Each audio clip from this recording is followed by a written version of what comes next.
श्री गणेशाय नमः। परम गुरुदेवेभ्यो नमः। माता पिता चरण कमलेभ्यो नमः। प्रिय बंधुओं, भारतीय सनातन आर्य जीवन पद्धति में 16 संस्कारों का बड़ा ही महत्व है। इन्हीं 16 संस्कारों में एक होता है विवाह संस्कार। अब हमारे यहाँ विवाह क्यों किया जाता है, यह एक बहुत ही महत्वपूर्ण प्रश्न है और इस पर विचार मंथन करना भी बड़ा ही जरूरी है। हम आपसे अनुरोध करते हैं कि यह सनातन जीवन पद्धति से जुड़ी हुई बड़ी ही महत्वपूर्ण जानकारी है।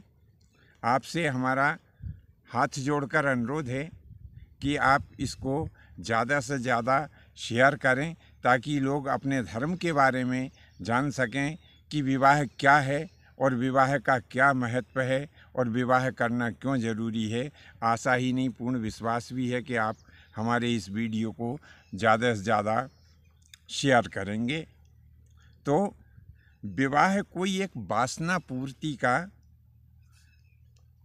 साधन नहीं है। विवाह वह संस्कार है जिसे पूर्ण करने के बाद हम ईश्वर द्वारा हमें दी गई जो जिम्मेदारियां हैं उनको हम पूर्ण करते हुए और ईश्वर से मिलने का प्रयास करते हैं।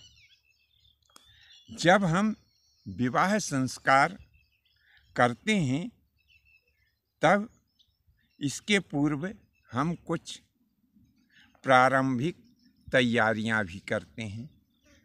तो ये तैयारियां हम कौन कौन सी करते हैं? इनमें सबसे महत्वपूर्ण और प्रमुख तैयारी होती है कि हम किसी ज्योतिषी या ब्राह्मण अथवा पंडित के पास में जाते हैं और उससे अनुरोध करते हैं कि वर और वधू के, हे ब्राह्मण देवता, ये नाम है और आप इनका गुण मिलान करने का कष्ट करें।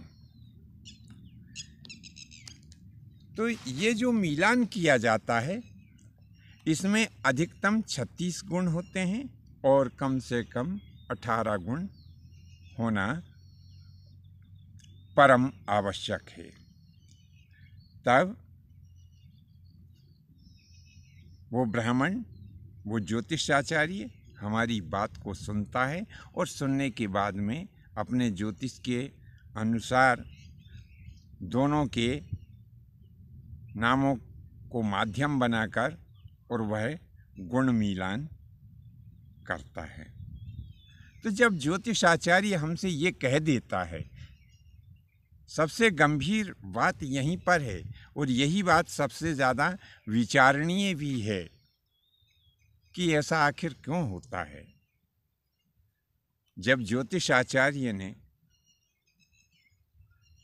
मिलान करने के समय हमसे ये कहा कि मिलान बहुत बेहतर है, 18 गुण मिल रहे हैं कि 20 मिल रहे हैं, 22 मिल रहे हैं, 26 मिल रहे हैं, 30 या 32 या 36 मिल रहे हैं,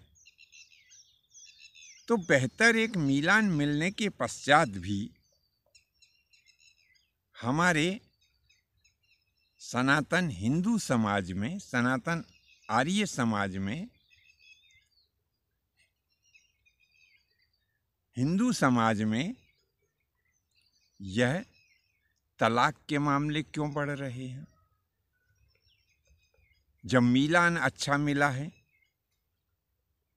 तो तलाक तो होना ही नहीं चाहिए। फिर घर में गृह कलेश क्यों हो रहा है?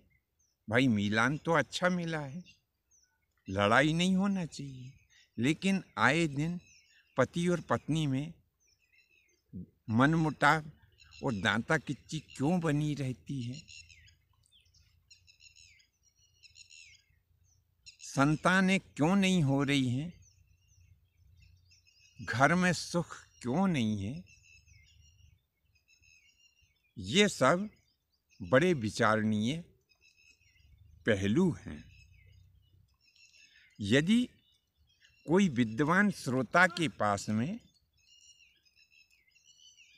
मेरी इन बातों का जवाब हो तो वह नीचे कमेंट्स बॉक्स में जरूर इन सब का जवाब लिखें। आने वाले भाग में मैं अपनी बुद्धि के अनुरूप जैसी मेरे में शक्ति होगी, जैसा मेरा ज्ञान होगा, वैसा मैं आपको आने वाले भाग में ज़रूर बताऊंगा। तब तक के लिए हमें आज्ञा दीजिए। जय माता जी की, जय परशुराम जी की।